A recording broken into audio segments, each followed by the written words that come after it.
किसी युद्ध के मैदान में उतरते हैं, एंड लिटरल युद्ध का मैदान नहीं, जब भी आप किसी कंपटीशन में उतरते हैं तो आपको सुन त्सू का ये कोट जरूर याद होना चाहिए। एक चाइनीज राइटर हैं, उन्होंने ये कहा था कि if you know your enemy and your self you need not fear the result of 100 battles. If you know yourself and not the enemy, for every victory gained you will also suffer a defeat. And if you know neither the enemy nor yourself, you will succumb in every battle. कहने का मतलब है कि ये last category वाला तो हम बनना ही नहीं है हमें। If you know yourself but not the enemy, for every victory gained you will also suffer a defeat. अब यूपीएससी के ऊपर ये चीज अप्लाई होती है क्योंकि हम जनरली नहीं जानते हैं कि एनिमी क्या कह रहा है ना। डोंट सजेस्ट कि वो हमारा एनिमी है, मतलब मेटाफोरिकल टर्म्स में तो एनिमी है।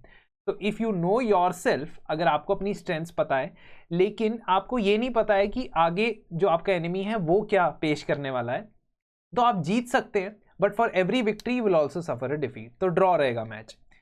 लेकिन अगर आप दोनों के बारे में जानते हैं, या दोनों के बारे में, अपने बारे में और अपनी स्ट्रेंथ्स वीकनेसेस के साथ साथ दूसरे ओपोनेंट एनिमी की स्ट्रेंथ्स वीकनेसेस भी जानते हैं, तो शायद आप आगे के कितने भी बैटल्स में सक्सेसफुल रह सकते हैं। इसी चीज को ध्यान में रखते हुए आप देखिए कि यहाँ पे हमने एक क्वेश्चन को कैसे ब्रेक डाउन करने की कोशिश की है और मेंस एग्जाम के अंदर कैसे हम आगे इसको लेके चल सकते हैं। कीवर्ड्स होते तो बहुत ओवररेटेड है लेकिन आते बहुत कम। अब हमने पहला देखा था एक्सप्लेन, दूसरा elucidate. Elucidate is almost as good as explaining something. Elucidate का मतलब भी एक्सप्लेन करना ही होता है। तो आपको किसी चीज को एल्यूसिडेट करना बोला जाए या एक्सप्लेन करना बोला जाए, रफ 90% आपने सेम चीज करनी है, उसमें कोई अलग से कुछ भी नहीं करना एक्स्ट्रा। ठीक है, अब मैं वही देखने की कोशिश कर रहा हूं कि आपसे मोस्टली डिस्कस ये सब पूछा गया है, डिस्क्राइब पूछा गया है या डिस्कस पूछा गया है। ठीक है, अभी देखिए ये आगे question, elucidate the relationship between globalisation and new technology in a world of scarce resources with special reference to India. अब इस क्वेश्चन में अगर हम एल्यूसिडेट के बारे में ज्यादा सोचेंगे तो हम क्वेश्चन के ऊपर फोकस नहीं करेंगे, क्वेश्चन पे तो फोकस करो। रिलेशन बिटवीन ग्लोबलाइजेशन, ये आपके GS1 में टॉपिक होता है स्पेसिफिकली ग्लोबलाइजेशन वाला। ठीक है, और सोशल, जो आपके सोशल इश्यूज का पेपर होता है, सोशल इश्यूज का सेगमेंट होता है, उसमें से 6 क्वेश्चन आते हैं, 3 यहाँ पे 3 ऊपर आए होंगे। ठीक है, तो elucidate the relation between globalisation and new technology. New technology का मतलब ये हुआ कि टेक्नोलॉजी से ग्लोबलाइजेशन पे क्या असर पड़ता है। इतना खूबसूरत क्वेश्चन, आप आंसर आप इसका ड्राफ्ट कर सकते हो। टेक्नोलॉजी से ग्लोबलाइजेशन पे क्या असर पड़ता है और ग्लोबलाइजेशन से टेक्नोलॉजी पे क्या असर पड़ता है। ठीक है, लेकिन अगर सिर्फ इतना क्वेश्चन होता तब तो बढ़िया था। आपको इसमें 2 और कंटेक्स्ट देने हैं। पहला कंटेक्स्ट आपको देखना है कि world of scarce resources, in a world of scarce resources.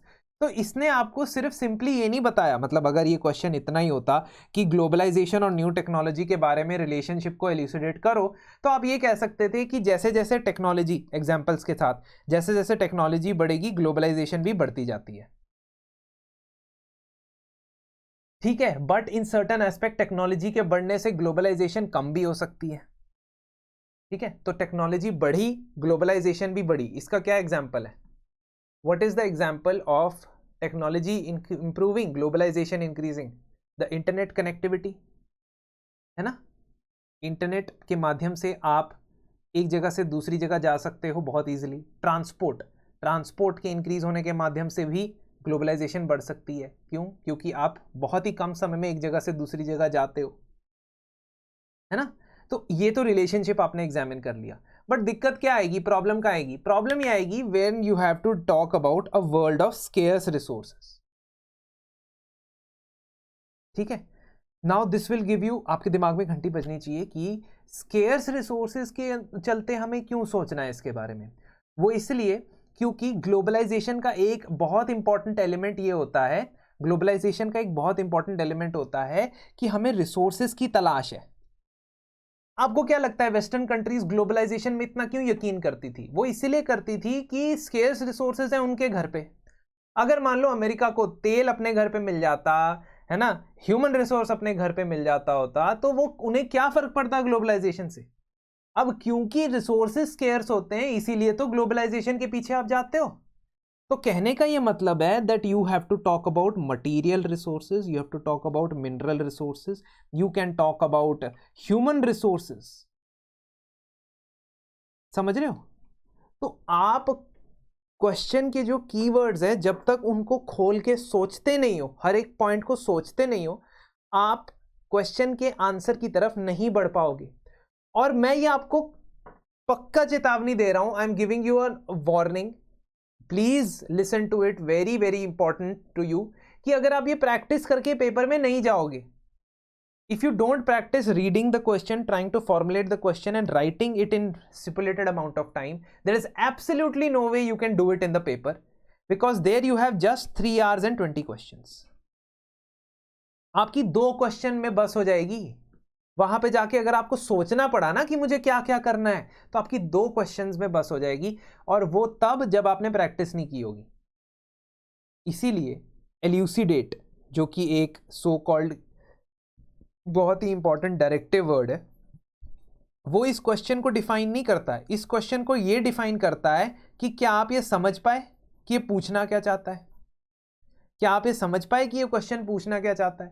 तो दोस्तों कुछ इसी तरीके से हम 12 जून से अपनी क्रैश कोर्स के अंदर थीम वाइज क्वेश्चंस पिकअप करेंगे, और हर थीम के तकरीबन आप कह सकते हो कि 5 से 6 क्वेश्चंस दैट इंक्लूड्स पर सब्जेक्ट के हम 50, 60, 70 क्वेश्चंस मिनिमम उठाने वाले हैं, और इन क्वेश्चंस को डिस्कस करेंगे, एनालाइज करेंगे based on previous year questions का किस तरीके का ट्रेंड रहा है, क्योंकि मेंस के अंदर थोड़ी सी स्टेबिलिटी है पैटर्न में एटलीस्ट अभी तक, तो हम PYQ से बहुत चीजें सीख सकते हैं, अंडरस्टैंड कर सकते हैं।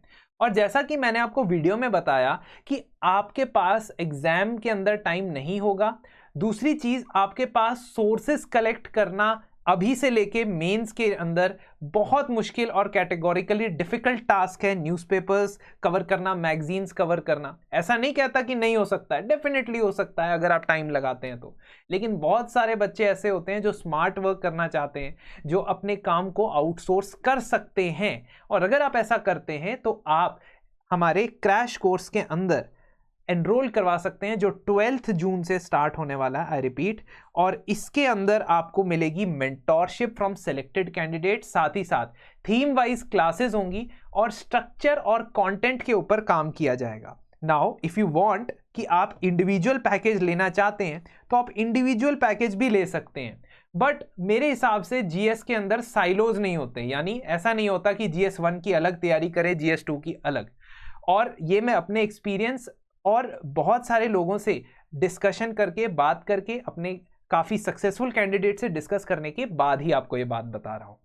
तो अगर आप चाहते हैं कि एंटायर होलिस्टिक कोर्स आपको मिले तो आप एंटायर कोर्स के अंदर भी एनरोल कर सकते हैं, but if you want you can enrol in the individual courses as well, और आपको 10% जो ऑफ मिल जाएगा IAS टॉपर इस कोड का इस्तेमाल करते हुए। अदरवाइज हमारे फ्री इनिशिएटिव्स के साथ आप जरूर जुड़े रहें, और वहां पे बहुत सारी इंटरेस्टिंग चीजें आपके लिए आ रही हैं।